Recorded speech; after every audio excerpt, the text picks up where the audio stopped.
ದೇವರಿಗೆ ಸ್ತೋತ್ರ. ಪೌಲನು ತೀತನಿಗೆ ಬರೆದ ಪತ್ರಿಕೆ 3ನೇ ಅಧ್ಯಾಯ 1ರಿಂದ ವಚನಗಳು.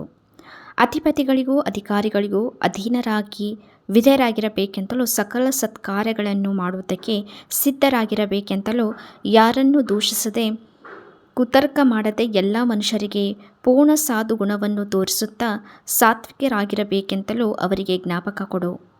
ನಾವು ಸಹ ಮೊದಲು ಅವಿವೇಕಿಗಳು, ಅವಿಧೇಯರು, ಮೋಸ ಹೋದವರು, ನಾನಾ ವಿಧವಾದ ದುರಾಶೆಗಳಿಗೆ ಮತ್ತು ಭೋಗಗಳ ಅಧೀನರು, ಕೆಟ್ಟತನ, ಹೊಟ್ಟೆಕಿಚ್ಚುಗಳಲ್ಲಿ ಕಾಲ ಕಳೆಯುವವರು, ಅಸಹ್ಯರು, ಒಬ್ಬರನ್ನೊಬ್ಬರು ಹಗೆ ಮಾಡುವವರು ಆಗಿದ್ದೆವು.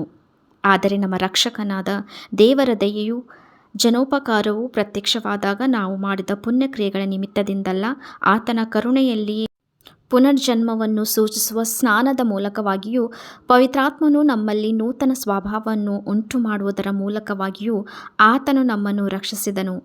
ನಾವು ನಮ್ಮ ರಕ್ಷಕನಾದ ಯೇಸು ಕ್ರಿಸ್ತನ ಕೃಪೆಯಿಂದ ನೀತಿವಂತರೆಂದು ನಿರ್ಣಯಿಸಲ್ಪಟ್ಟು ನಿತ್ಯ ಜೀವದ ನಿರೀಕ್ಷೆಯನ್ನು ಪಡೆದು ಅದಕ್ಕೆ ಬಾಧ್ಯರಾಗುವಂತೆ ದೇವರು ಆತನ ಮೂಲಕ ಪವಿತ್ರಾತ್ಮನನ್ನು ನಮ್ಮ ಮೇಲೆ ಸಮೃದ್ಧಿಯಾಗಿ ಸುರಿಸಿದನು.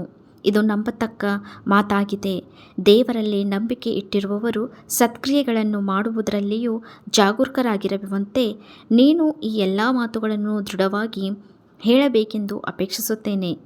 ಇವು ಉತ್ತಮವೂ ಮನುಷ್ಯರಿಗೆ ಪ್ರಯೋಜನಕರವೂ ಆಗಿವೆ. ಆದರೆ ಬುದ್ಧಿ ಇಲ್ಲದ ವಿತರ್ಕಗಳಿಗೂ ವಂಶಾವಳಿಗಳಿಗೂ ಜಗಳಗಳಿಗೂ ಧರ್ಮಶಾಸ್ತ್ರದ ವಿಷಯವಾದ ವಾಗ್ವಾದಗಳಿಗೂ ದೂರವಾಗಿರು. ಅವು ನಿಷ್ಪ್ರಯೋಜನವಾದವೂ ವ್ಯರ್ಥವೂ ಆಗಿವೆ. ಸಭೆಯಲ್ಲಿ ಭೇದ ಹುಟ್ಟಿಸುವ ಮನುಷ್ಯನನ್ನು 2 ಸಾರಿ ಬುದ್ಧಿ ಹೇಳಿದ ಮೇಲೆ ಬಿಟ್ಟುಬಿಡು.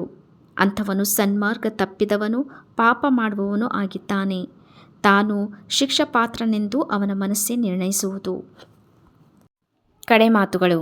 ನಾನು ನಿಕೊಪೋಲಿಯಲ್ಲಿ ಚಳಿಗಾಲವನ್ನು ಕಳೆಯಬೇಕೆಂದು ನಿಶ್ಚಯಿಸಿಕೊಂಡದ್ದರಿಂದ ಅರ್ತೆಮನನಾಗಲಿ ತುಖಿಕನಾಗಲಿ ನಿನ್ನ ಬಳಿಗೆ ಕಳುಹಿಸಿದ ಕೂಡಲೇ ಅಲ್ಲಿಗೆ ನನ್ನ ಹತ್ತಿರಕ್ಕೆ ಬರುವುದಕ್ಕೆ ಪ್ರಯತ್ನ ಮಾಡು.